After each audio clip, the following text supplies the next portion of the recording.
Good afternoon, everyone, and welcome to Clarified Solutions' second live post.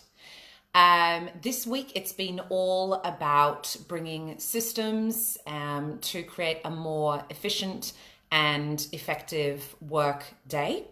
So today, what I'm going to do is I'm actually going to look and sort of delve a little bit deeper into some ideas which really inspire the way in which I work and the ways in which I work with my clients. So one thing that you cannot purchase more of and everyone has the same amount of is time. So have you ever stopped to think about how many day hours we have in our weeks? So according to 𝙤𝙤𝙣𝙘𝙩𝙀's fantastic book, 168 Hours, you have more time than you think. This is the exact number of hours that we actually have in our week to achieve what it is that we'd like to in our personal lives and our professional lives. So today I'm going to read some excerpts from this fantastic book and also share some hints and tips about how to use your time most effectively and productively, especially as many of us are working from home during this very unusual time of coronavirus. And this may be a bit of a shock to our system, given that we're used to having that structured work environment where we have more external reminders of how to keep our time rather than self-regulating and actually being our own timekeepers. So there are two fantastic parts in this book, 168 Hours. We have more time than we think. So I'll just flip to the first one and have a little read and then a bit of a discussion about what has been shared by Laura. So it goes with work hours. In order to do 1 hour of work, you need to get your workplace and, even if you're working from home, figure out what you should be doing and start attacking the problem. All of these actions involve effort, which means that if you only worked 1 hour per week, you wouldn't get much out of it. But the second, third, and fourth hour are more productive. Each hour has additional benefits as you roll through your projects and get into a groove, or start seeking out new opportunities. At some point, these benefits stop accruing because you lose intent. Up until that point, every additional hour can generate a huge return. So this is really inspired by the thought of getting into a sense of flow. And this is something that's been explored by many different productivity experts and psychologists, one of whom Laura actually refers to earlier in her book. And she has this to say. So let me find my place here. Okay, so the little bit of context on this part of the book.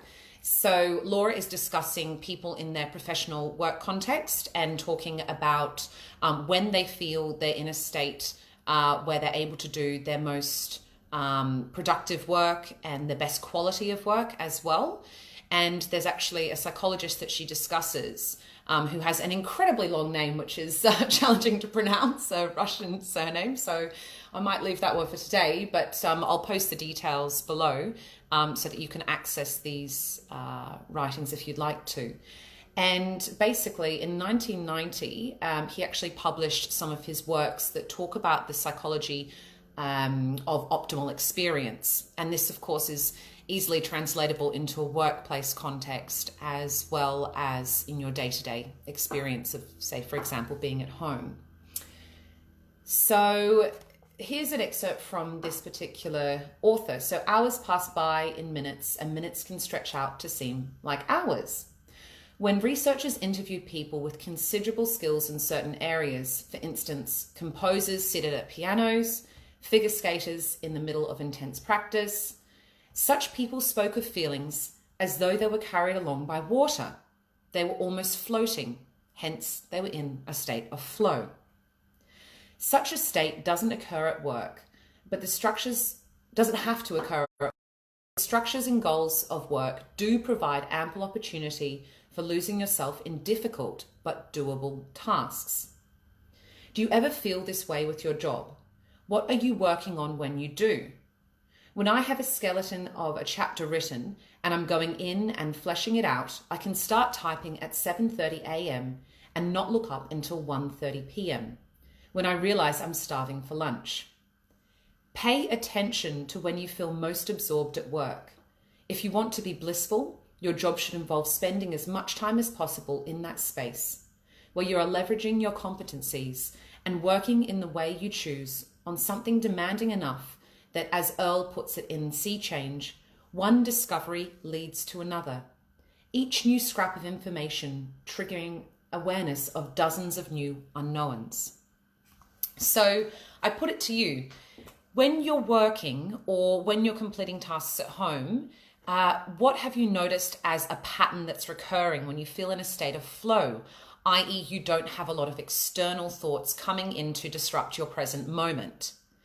I would suggest that you actually write down these times when you feel like you're in a state of flow and try to recreate the conditions that allow you to move into this state. For example, some very useful hints and tips in productivity can include turning notifications on your phone off and also on your work emails if you need to complete a task in a particular time frame. Something else you can do is making sure that you have everything to suit your basic needs at hand, whether that's some fresh water or some tea, whether you have all the documents and paperwork easily accessible at your desk so that you don't find yourself standing up from your desk, moving to another part of your home if you're working from home, and then becoming distracted by something you see, which takes away from that state of flow which you're trying to create.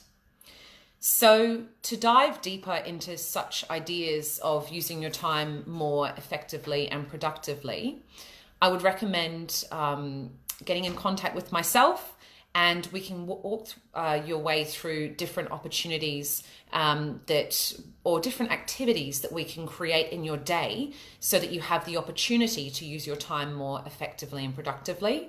Everyone has different needs, is in a different state. Potentially you have a business that you're starting up at the moment or that is far through its business cycle. Maybe you have employees yourself or products that you're working on. Perhaps you just want to move to the next level of your work and you feel like accessing someone who's a professional consultant would really help you do just that. So feel free to reach out to me. And also I have a Clarified Solutions business page on Facebook. I would really invite you to like that and see the regular updates that I place on that page. There's also Clarified Solutions Services Instagram, and I'm in the process of developing a YouTube channel as well to share some video content with you with some hints and tips. So I hope that's been useful today, just to get you spurred on and excited about using your time effectively and productively, thinking about the state of flow that you may want to be creating when you are in your workplace, and thinking of the additional benefits that can come when being in that state, how much you can achieve, how inspired you can feel by your work, and how engaged you can feel as well. So have a wonderful afternoon, everyone.